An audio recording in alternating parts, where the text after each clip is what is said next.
stabil tuh, suka kayak gitu. Aku juga nggak tahu kenapa kayak gitu. Oh, Gitu kayak kayak ada batu di dada tapi nggak kelihatan. waduh, ada batu di dada. Mungkin pemicunya apa, Bu, sebelumnya sampai kesulitan bernafas? Apakah mengalami sesuatu yang emosional? Nah, biasanya iya. Kalau misalnya lagi marah atau misalnya lagi kesel atau lagi sedih kayak gitu. Ya, ya. Gitu, Kayaknya derajatnya cukup tinggi itu Mbak. ya, Bu ya. Itu aja sih yang aku rasain. Oke, terima kasih Bu Ai. Nah, kalau setelah sulit bernafas itu terus akhirnya bisa normal kembali berapa lama, Bu? Iya, sama-sama. eh Kalau udah rileks sih, kalau misalnya udah rileks kita berapa ya? Oh, Kadang lama, kadang cepet kayak gitu tergantung pun kali ya. Aku juga nggak ngerti. tergantung. Pokoknya kalau misalnya udah rileks, biasanya udah membaik lagi. Oke, baiklah. Ya, itu pengalaman. Nggak enak ya, Bu ya, pastinya kalau nafasnya terganggu ya. Iya, nggak enak banget. Oke, terima kasih Bu Ayu untuk membagikan Iya, pengalaman. sama-sama. Mungkin satu lagi Bu Henrika, nafasnya pendek. Bagaimana ini Ibu mau men-sharingkan kah? Atau kenapa kok jadi nafasnya pendek?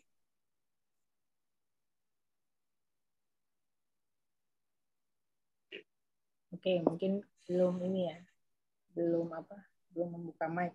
Well, it's okay.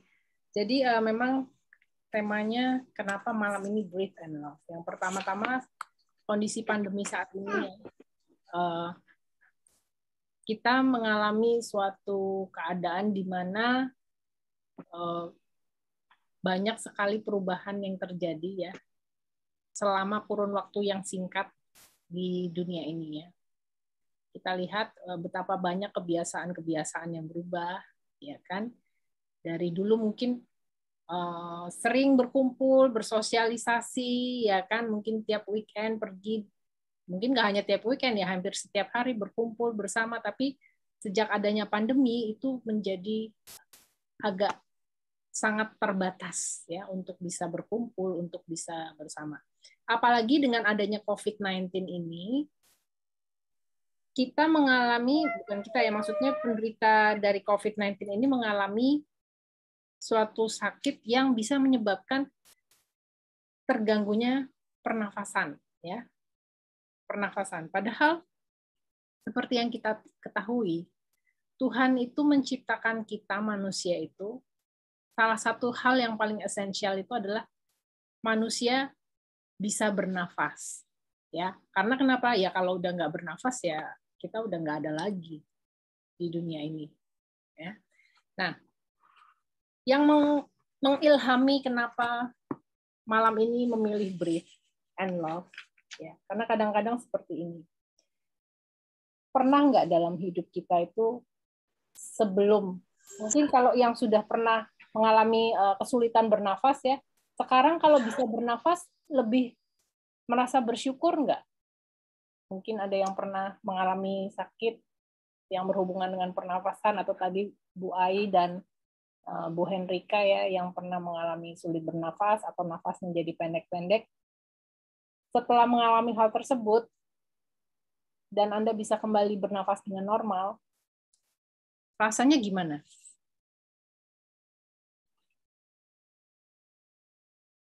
Halo, ini kita ngobrol bersama yuk. Rasanya lega. Rasanya lega. Terima kasih Bu Frani pastinya ya. Dan yang satu poin penting di sini maksudnya terkadang kita ini manusia memang apa ya? Setelah ngalamin yang nggak enak, oke rasanya berkah banget, bener ya Bu Aya. Jadinya kita jadi lebih menghargai gitu loh. Kalau enggak kan tadinya kita mungkin tidak menyadari bahwa oh kita ini bernafas ya gitu loh. Kita masih nganggapnya ya biasalah ini kan memang diciptakan Tuhan kita begini adanya. Ya kan jadinya kita tidak mensyukuri setiap tarikan nafas yang kita hirup. Setiap detik atau sepersekian detik udara ini selalu masuk. Ya, puji Tuhan maksudnya dengan udara masuk ya kita masih bisa hidup dan semua organ dapat berfungsi dengan baik. Nah, saya mau men-sharingkan suatu cerita ya. Kebetulan cerita ini saya temukan dari buku. Ya, bukunya namanya mungkin ada yang pernah mendengar Sentuhan 9 Menit. Ya.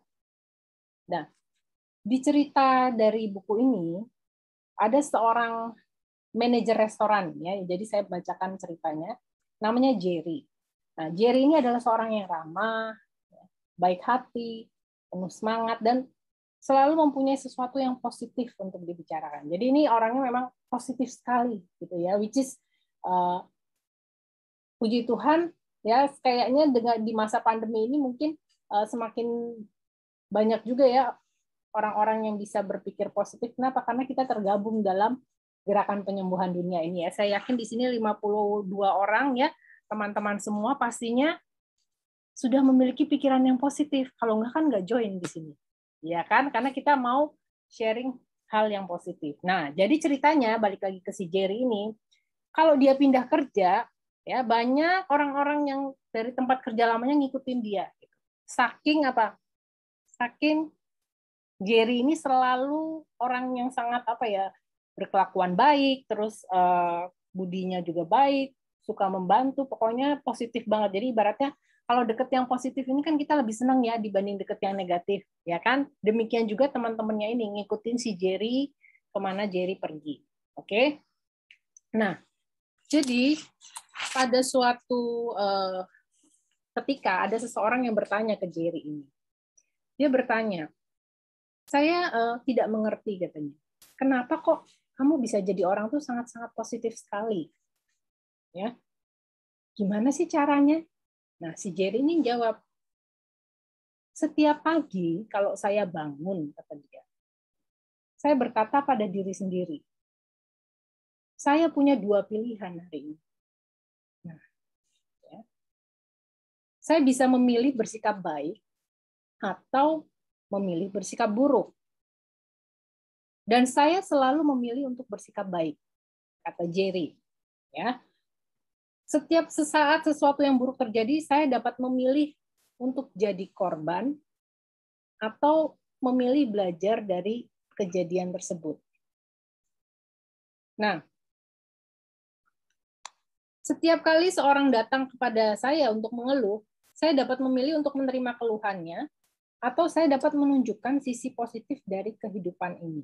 Jadi terus seperti itu, dia selalu berusaha memilih yang positif, yang baik.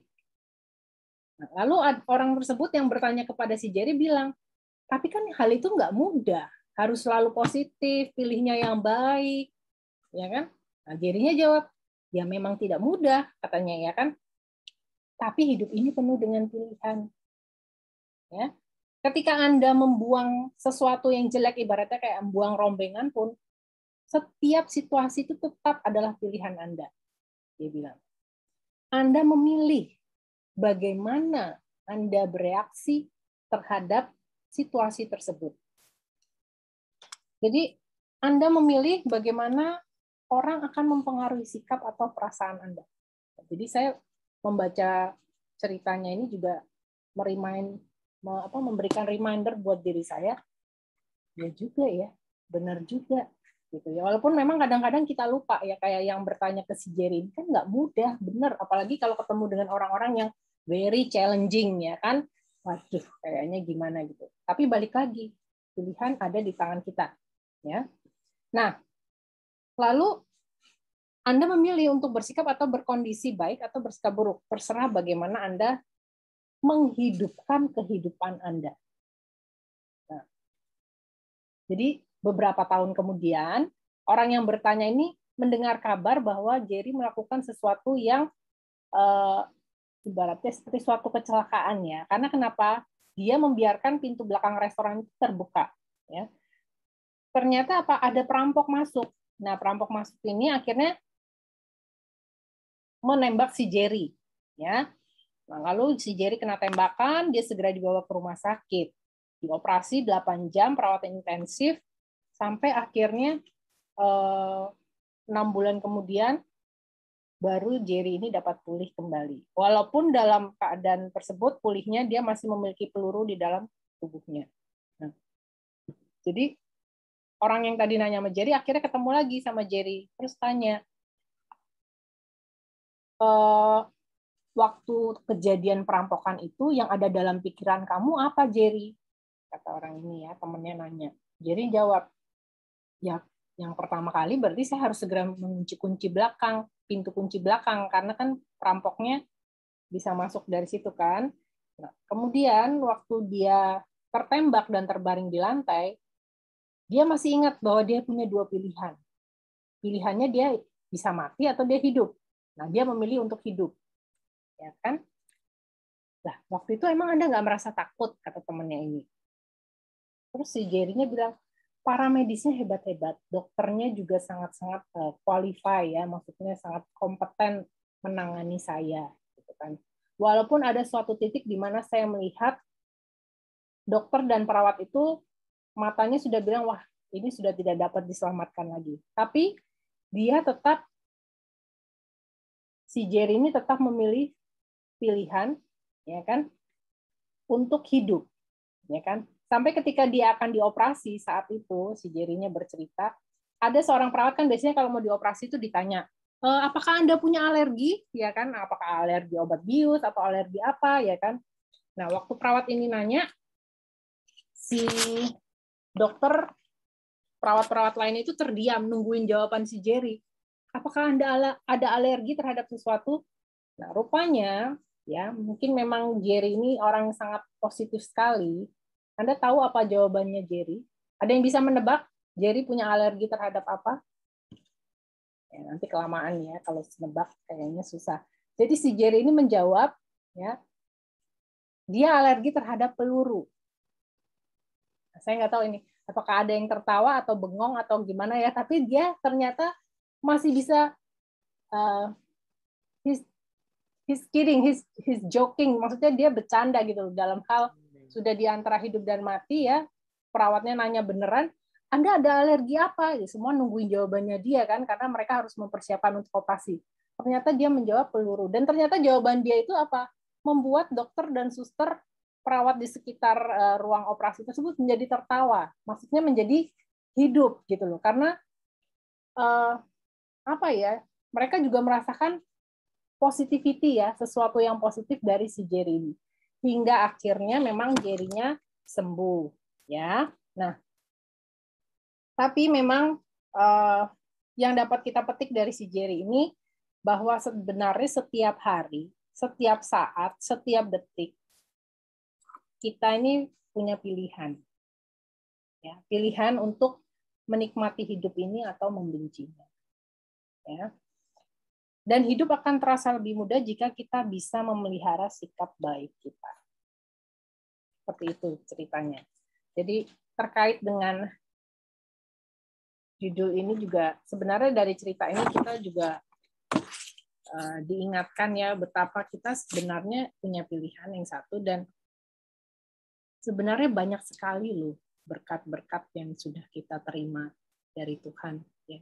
Tapi kadang-kadang kita suka nggak peduli gitu loh, suka ini kan memang sudah sewajarnya dong saya dapat gitu. Padahal sebenarnya setiap hal, setiap titik kebaikan, setiap titik kebahagiaan, semuanya ya itu adalah sesuatu yang harus kita syukuri.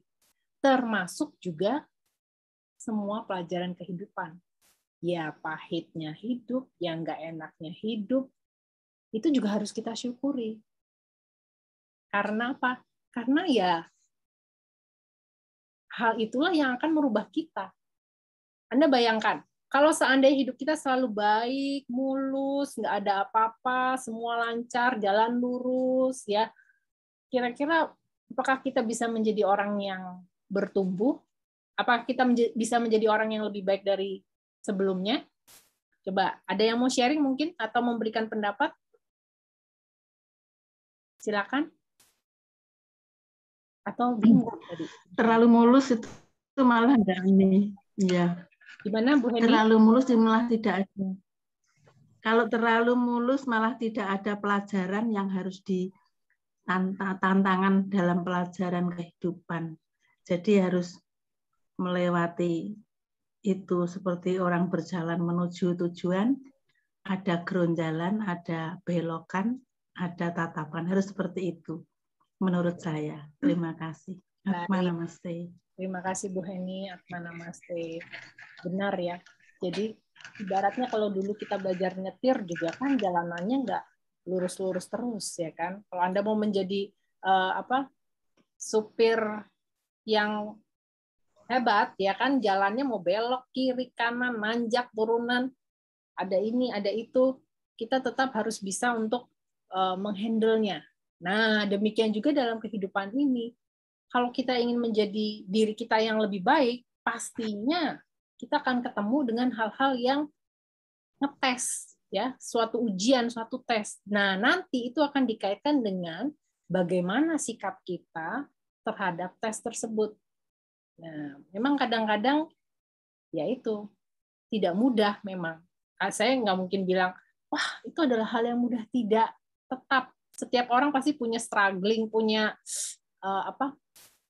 perjuangannya masing-masing ya. Walaupun mungkin menurut satu orang ini hal remeh begini kok kamu sampai begini sih. Tapi kita tidak perlu memandang seperti itu ya terhadap apa yang dialami oleh orang lain. Karena apa? Bebannya lain-lain tiap orang.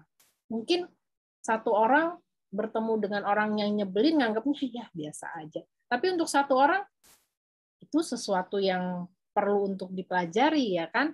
Atau hal lain, umpamanya ketemu dengan yang tidak mengenakan lainnya, ya itu kita pokoknya tidak bisa menyamaratakan, mengeneralisasikan hal-hal yang dialami oleh satu orang terhadap orang lain. Kenapa? Karena PR-nya beda-beda. Nah, ujian kehidupan ini sangat-sangat menarik karena apa? Setiap orang punya tesnya yang berbeda. Ya kan? Oke, jadi kalau sekarang kita lihat dari Pak Yogi ya ini ya, tanpa masalah manusia tidak bisa kuat. Benar, Pak. Ya. Jadi kalau tidak ada masalah, ibaratnya itu kita tidak punya ketahanan sebenarnya. Ya. Kalau tubuh yang nggak pernah sakit itu imunitasnya kayaknya masih kurang kuat ya ibaratnya. Karena kenapa imunitas itu baru bisa kuat kalau memang ya Anda sudah punya proteksi. Nah, terkadang proteksi itu memang datangnya dari hal-hal yang sudah dapat kita lalui ya. Mungkin ada lagi yang mau sharing? Suhu gimana? Suhu Nengsiu? Oh. Ini Bu Evi, tanpa masalah hidup jadi ya, selamat malam. Selamat malam. Gimana Suhu? Iya, bagus sekali, indah ya apa yang dipaparkan. Bahwa tentang cinta. Sekarang yang jadi masalah dalam kehidupan ini, realitanya, nyatanya itu banyak banget ya, betul-betul bermasalah ketika menjelang ajal atau menjelang kematian. Bahwa cinta kasih anak pada orang tua itu kurang cukup, ya dirasakan begitu. Sehingga setiap orang punya hak atas hidupnya sendiri untuk merasakan kebahagiaan di hari tuanya, bahkan di detik-detik menjelang ajalnya, gitu. Ini yang harus kita perhatikan dan kita kedepankan, karena ada cerita dulu ya. Banyak banget orang, dan ketika kita jadi anggota sangga ataupun alim ulama ya, ini dihadapkan pada pilihan begini. Ketika ada orang tua itu udah sakit atau udah koma, atau dia sudah terbaring, banyak kan dari pihak keluarga pasti nyari kita untuk didoakan. Dan kita posisinya sebagai apa tau nggak? Kayak malaikat maut gitu. Jadi tolong doakan. Untuk apa? Ya biar cepat jalan. Waduh, motivasinya itu sudah berbeda gitu. Mungkin karena sakitnya terlalu lama dan terlalu panjang. Jadi intinya sih sebetulnya pada saat-saat orang meninggal dengan usia tua ya, meninggal normal ya, beda dengan pandemi COVID yang sekarang. Kalau COVID kan dia hanya diisolasi sendiri, nggak bisa ngapa-ngapain, nggak boleh ketemu siapa. Paling cuma lewat video call, itu pun kalau susternya baik. Kalau enggak ya dia harus sendirian aja gitu, kasihan. Tapi kalau yang umumnya orang-orang tua itu, mereka butuh apa sih sebetulnya?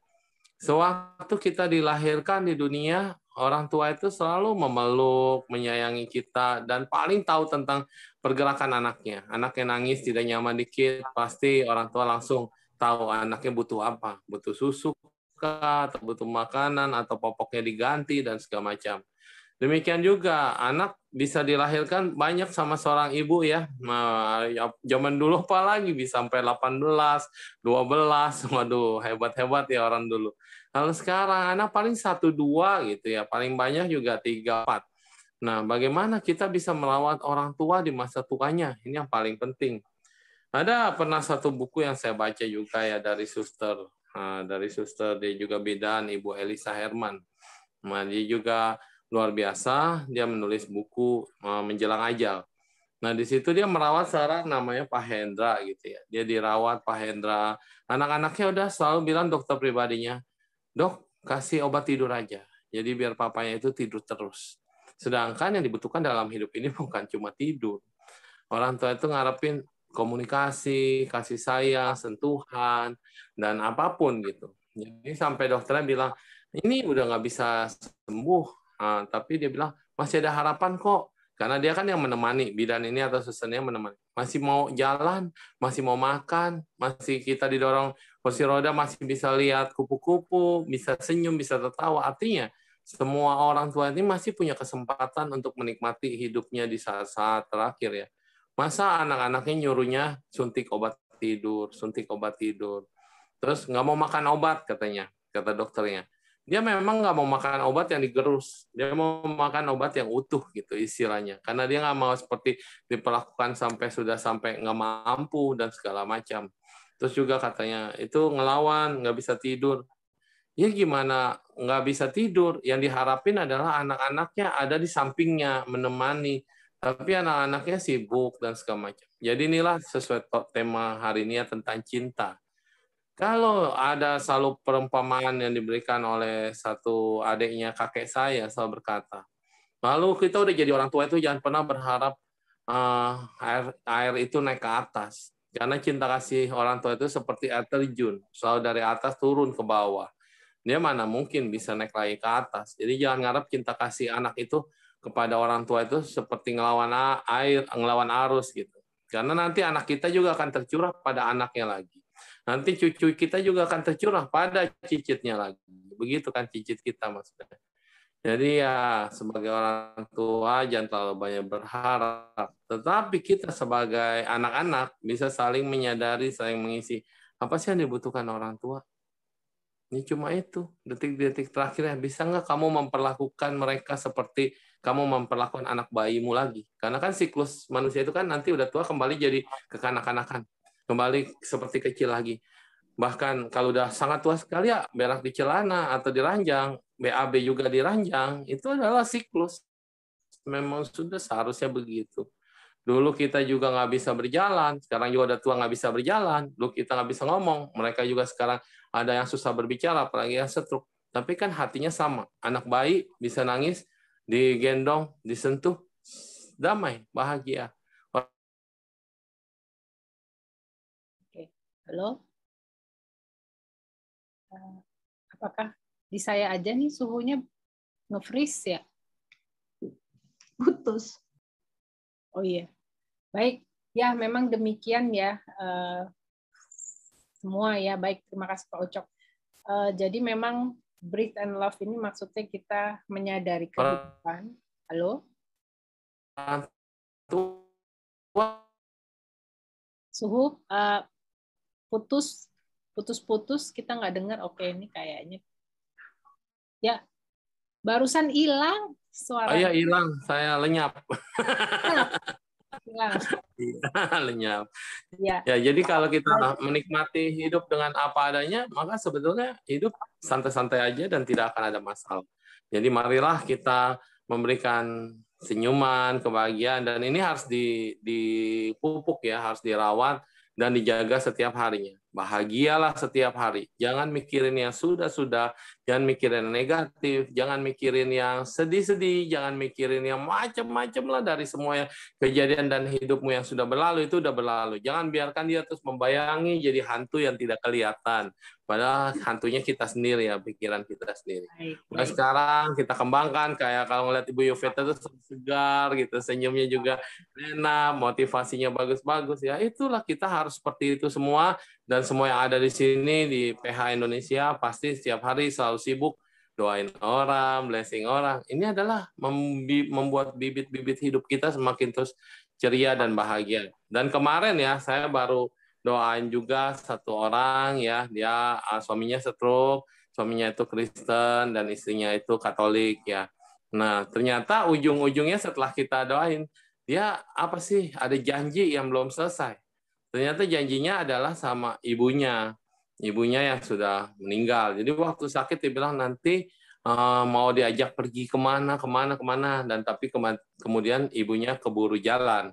Sehingga ada rasa ganjel di situ dan kemudian dia nggak ada kolesterol, nggak ada darah tinggi, nggak ada apa, semuanya bagus.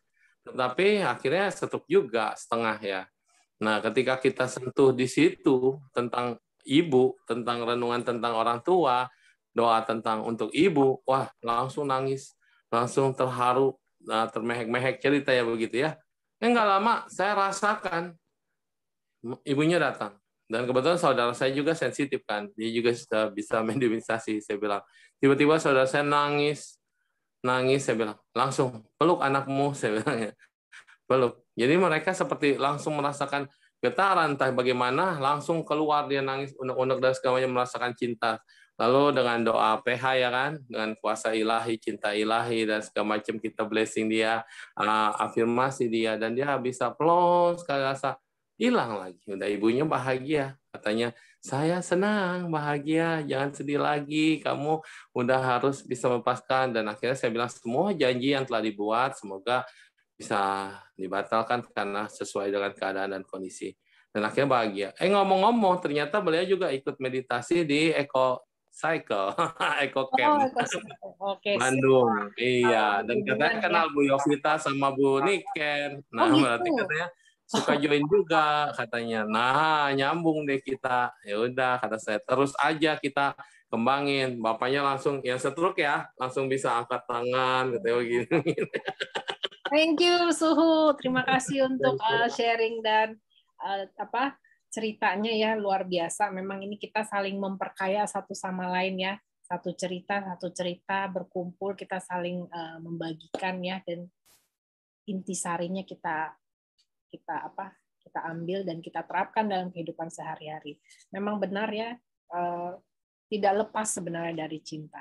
Nah, kadang-kadang dalam kita filosofi bernafas ini juga kita kan menarik, kalau bernafas itu kita menarik udara, lalu kita mengeluarkan juga udara ya. Menarik O2, oksigen, mengeluarkan CO2 atau karbon dioksida. Nah, kalau ini kita asosiasikan dalam kehidupan kita, sebenarnya bernafas itu kita apa?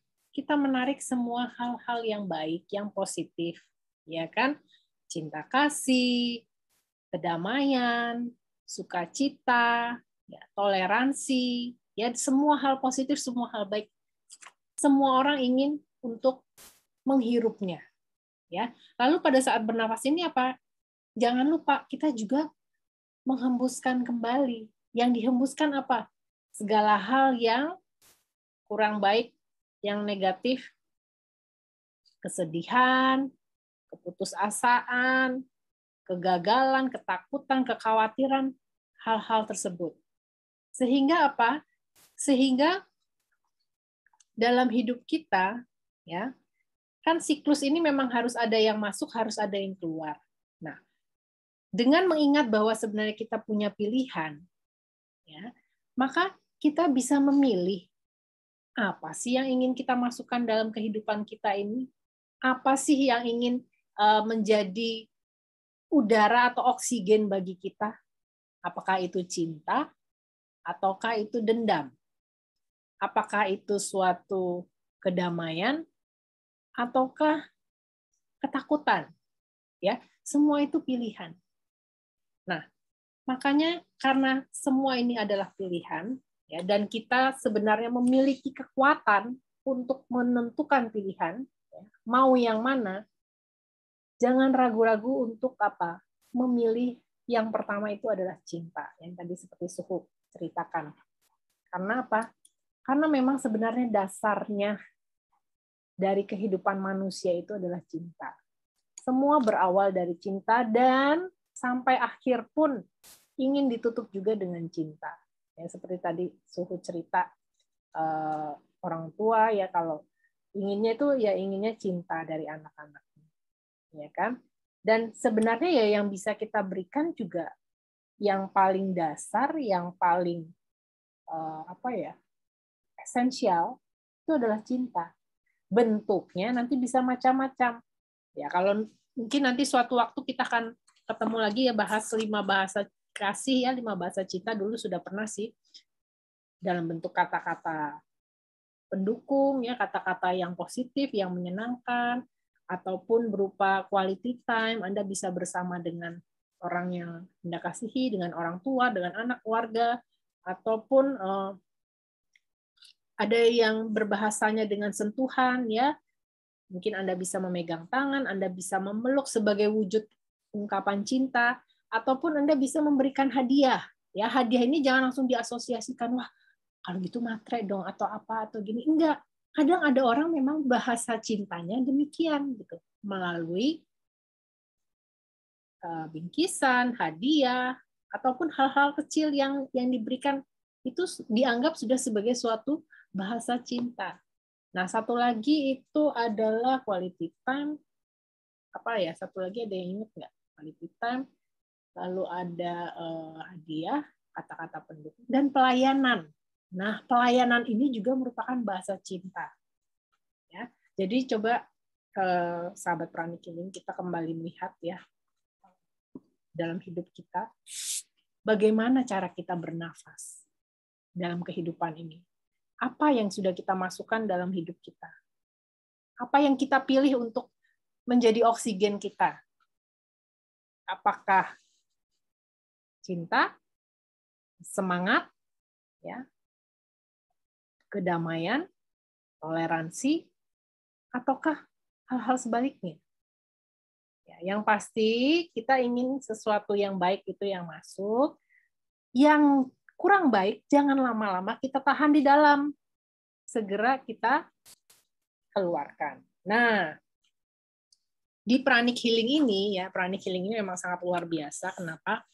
Di Pranic Healing ini kita sangat terbantu untuk bisa bernafas secara benar, ya, memasukkan hal yang baik dan segera mengeluarkan yang kurang baik.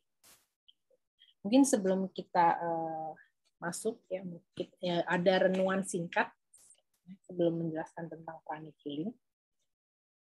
Judulnya Ini Yang Kupilih. Ada orang gemar bicara soal kesulitan, penghinaan, beban, dan sakit. Mereka bicara soal kerugian dan penderitaan. Tapi jarang menyebut hal-hal seperti, wah, sinar matahari hari ini sangat hangat ya, langitnya biru, udaranya enak, dan juga tentang kebaikan-kebaikan alam lainnya. Kesukaran mereka catat dalam daftar tanpa nomor. Jadi, wah, dicatat nih, hari ini susah nih, begini, begitu, begini, hal-hal yang negatif. Ya. Tapi berkat, walaupun pernah ada, atau banyak berkat, nggak disebut-sebut. Ya. Maka tidak heran kalau mereka, kita semua, jadi lumpuh di dalam roh. Dan menjadi tumbuh sedih sebelum menjadi tua. Jelas, aku bisa bergabung dalam kesedihan. Sebab duka cita sering menghampiriku. Bisa kuceritakan segala kutuk bencana, salah, dan sakit hatiku yang tidak terlihat orang. Tapi, akankah itu membuat dunia kita menjadi lebih cerah? Atau hanya akan kutambah susah dan deritanya? Jadi untuk apa kita menebar kelabu di dunia yang kelam ini? Bila Allah punya sinar mentari untuk dibagikan bagi kita semua. Tidak. Aku tidak mau bergabung dengan para pengeluh. Sebab Allah terlampau baik bagiku. Dengan tuntunannya, aku menolak untuk mencari kambing hitam. Kutolak pula untuk terus menangis, merasakan pahit dan getirnya kehidupan. Sebab aku ingin bersyukur, merendahkan hati, dan juga diri, sambil berlagu untuk menyanyikan banyak lagu-lagu sukacita bagi Tuhan. Ingin kunikmati setiap saat kemenangan di dalam hal-hal kecil yang kutemui dalam kehidupan sehari-hari. Jadi ini suatu perenungan ya oleh Matt Olson yang di-sharingkan oleh Joe Gatuslao Filipina. Jadi memang kembali ke topik tadi, di Pranic Healing kita juga sangat-sangat terbantu ya, untuk melakukan breathe and love. Mengapa demikian? Karena yang seperti kita ketahui di Pranic Healing ya, ada suatu metode yang namanya tentunya Anda sudah pernah mendengarnya, meditasi Twin Hearts. Ya, di mana meditasi Twin Hearts ini merupakan suatu teknik yang diciptakan oleh guru kita namanya Grandmaster Choa Kok Sui. Beliau adalah pendiri dari Modern Pranic Healing dan juga Arhatic Yoga. Beliau yang memperkenalkan Twin Hearts Meditation. Dan di Twin Hearts Meditation ini, Bapak Ibu, kita akan mengaktifkan 2 pusat cinta yang ada di dalam diri kita. Ya, di dalam diri manusia itu yang pertama di cakra jantung, dan juga yang kedua di puncak kepala, yaitu di cakra mahkota. Nah, cakra jantung ini merupakan pusat cinta terhadap sesama. Itu adalah kunci bagi kita semua untuk apa? Mengaktifkan pusat cinta kita. Karena kenapa? Tidak mungkin pusat cinta yang berada di atas kepala ini akan aktif kalau pusat cinta yang ada di tengah-tengah dada ini tidak aktif terlebih dahulu. Nah, pusat cinta terhadap sesama ini sifatnya itu masih terbatas. Masih bersyarat. Saya mencintai orang ini karena dia keluarga saya, teman saya, orang yang saya kenal, atau saya membantunya karena dia sudah menolong saya, atau nanti saya mau dibantu ya, karena itu saya bantu kamu. Maksudnya tetap masih menginginkan adanya imbal balik. Bersyarat dan terbatas itu masih sifat cinta terhadap sesama. Nah, ternyata tidak hanya itu yang dikembangkan dalam Twin Hearts Meditation. Di sini kita juga punya pusat cinta yang kedua, yaitu namanya pusat cinta ilahi. Nah, sifatnya sangat-sangat berbeda dari pusat cinta yang sesama. Mengapa demikian? Karena di sini tidak ada lagi batas dalam mencintai. Ya, jadi tidak melihat Anda orang dari mana, lahir di mana, agama apa, bahasanya apa, dan lain-lain, dan lain-lain. Hal-hal yang membagi-bagi manusia, mengkotak-kotakan manusia itu sudah tidak ada lagi bila Anda memiliki cakra mahkota yang aktif. Karena sifatnya universal. Universal, tidak ada batasnya. Seperti cinta Tuhan terhadap umatnya. Ya, sama semuanya. Kadang-kadang manusianya yang menganggap bahwa, oh saya lebih dicintai Tuhan dibanding kamu. Padahal tidak seperti itu. Ya. Nah, kembali ke breathe and love. Halo, ini tidak mendengar suara, yang lainnya mendengar suara saya kah? Ibu Yeni, tidak kedengaran suara saya? Tes, apakah yang lain mendengar suara saya? Halo? Ya. Oh, ini pada sepi semua. Terdengar, Bu. Terdengar ya? Saya kira saya ngomong sendiri kayak komat kamit, nggak ada suara. Waduh. Oke, terima kasih Bu Wiwit. Terima kasih. Iya, nanti saya udah ngomong, nggak taunya nggak ada suara. Dengar, Bu. Makasih. Jadi kembali lagi ya di tadi hilang timbul. Aduh, hilang timbul ya. Maaf ini mungkin masalah sinyal ya. Oke. Jadi mengenai tadi kembali lagi ya ke meditasi Twin Hearts. Ini belum selesai. Jadi di meditasi Twin Hearts ini kita kan mengaktifkan pusat cinta terhadap sesama dan juga pusat cinta ilahi. Nah, terhadap sesama ini kenapa diaktifkan terlebih dahulu?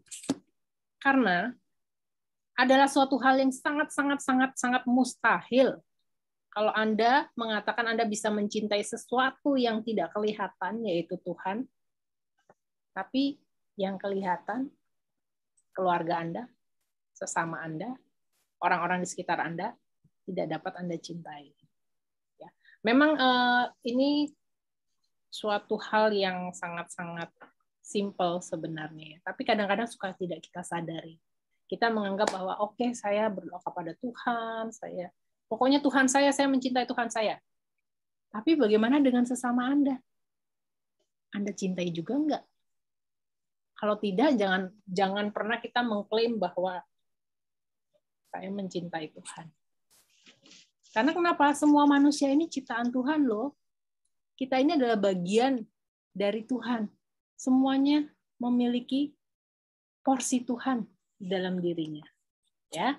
Nah, di meditasi Twin Hearts, kita mengenal doa damai oleh Fransiskus Assisi, di mana dikatakan, ya, Anda coba renungkan, asosiasikan juga dengan bernafas. Tuhan, jadikan aku alat pembawa damai. Di mana ada kebencian, biarlah aku menabur cinta. Ya. Di mana ada sakit hati, maaf. Di mana ada keraguan-raguan, keyakinan. Di mana ada keputusasaan, harapan. Di mana ada kegelapan, cahaya. Di mana ada kesedihan, sukacita. Kepada Tuhan kita memohon supaya kita menjadi orang yang tidak hanya ingin untuk dihibur, tapi kita bisa menjadi orang yang menghibur. Kita bisa menjadi orang yang mengerti daripada hanya sekedar ingin dimengerti terus-menerus. Dan kita juga bisa menjadi orang yang mencintai daripada hanya sekedar ingin untuk selalu dicintai. Ya. Karena kenapa? Karena dengan memberi, kita akan menerima. Dengan memaafkan, kita akan dimaafkan. Dan dengan memahami hal itu semua, maka kata breathe and love bisa kita aplikasikan dalam kehidupan kita. Kita ingat segala hal baik, kualitas baik yang ingin kita masukkan dalam diri kita, dan juga segala hal yang kurang baik yang ingin kita keluarkan atau kita hilangkan dari diri kita. Karena semuanya kembali lagi ke kita, ya. Kita yang memiliki kekuatan untuk memilih kehidupan yang seperti apa yang kita inginkan. Baik, demikian. Saya rasa sudah cukup. Kok kayaknya sepi-sepi aja, gimana ini? Apakah ada tanggapan sebelum kita lanjut ke sesi selanjutnya?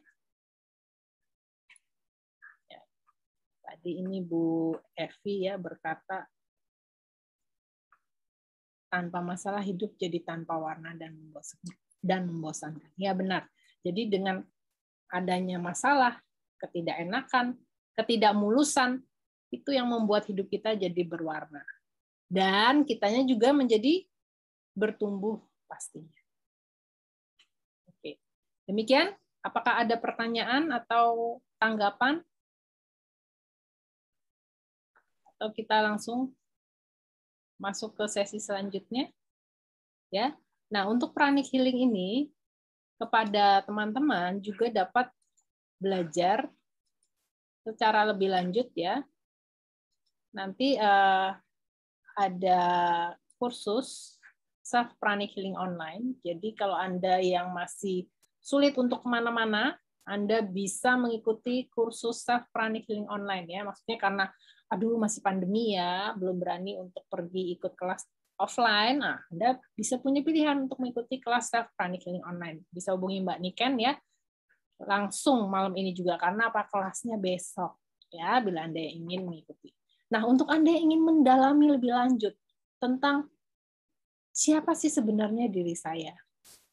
Tujuan hidup saya apa? Kenapa saya mengalami hal-hal yang nggak mengenakan ini terus-menerus? Atau kok saya ketemunya orangnya tipenya mirip-mirip ya seperti ini terus.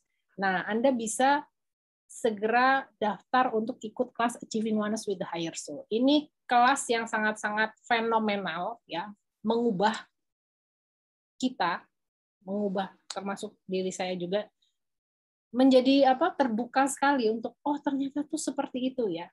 Nah, Anda bisa catat tanggalnya 16-17 Oktober di Bintaro, kelas offline-nya bisa kontak saya, ini nomor telepon saya.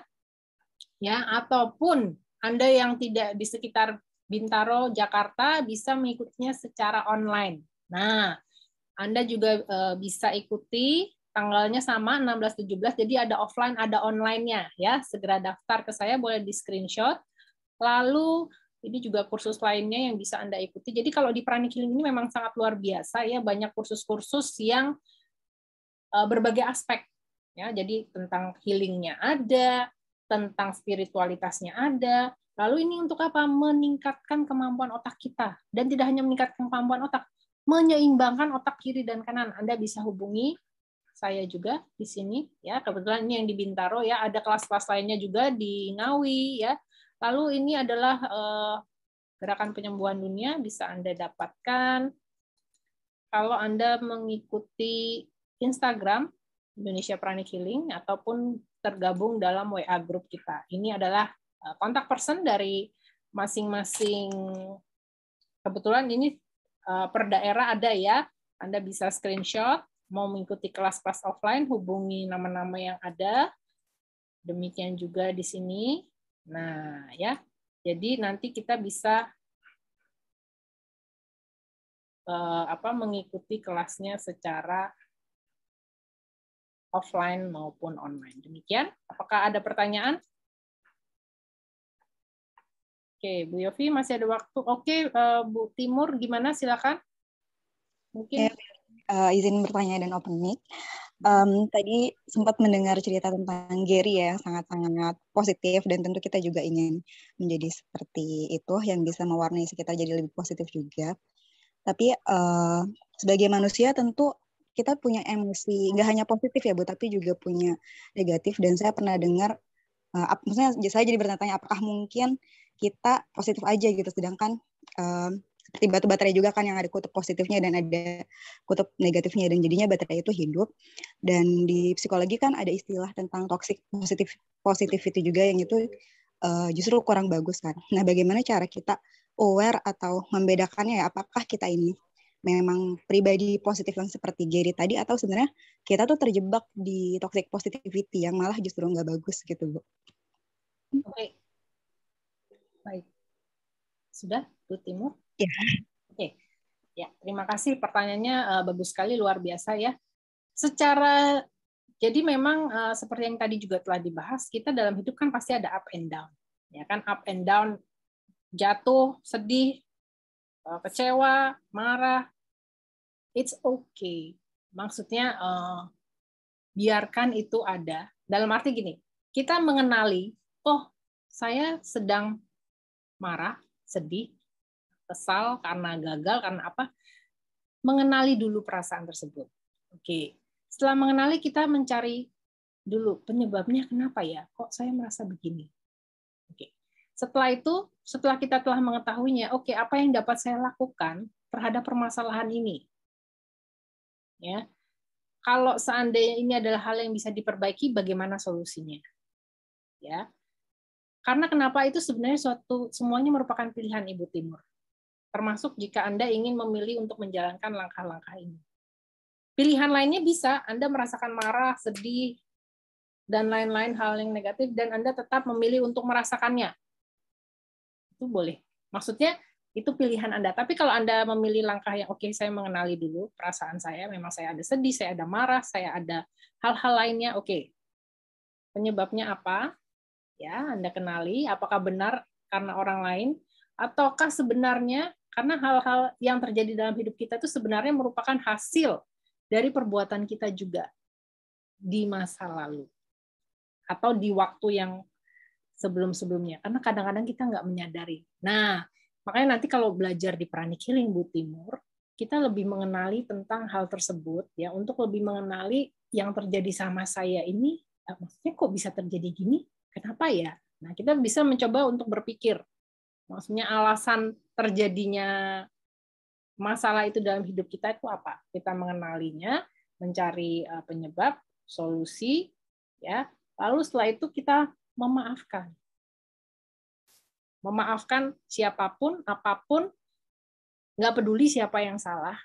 Ya, karena sebenarnya memaafkan itu kalau kata guru kita, Grandmaster Choa Kok Sui, bukan masalah siapa yang benar, siapa yang salah, tetapi memaafkan itu adalah hal yang benar untuk dilakukan. Jadi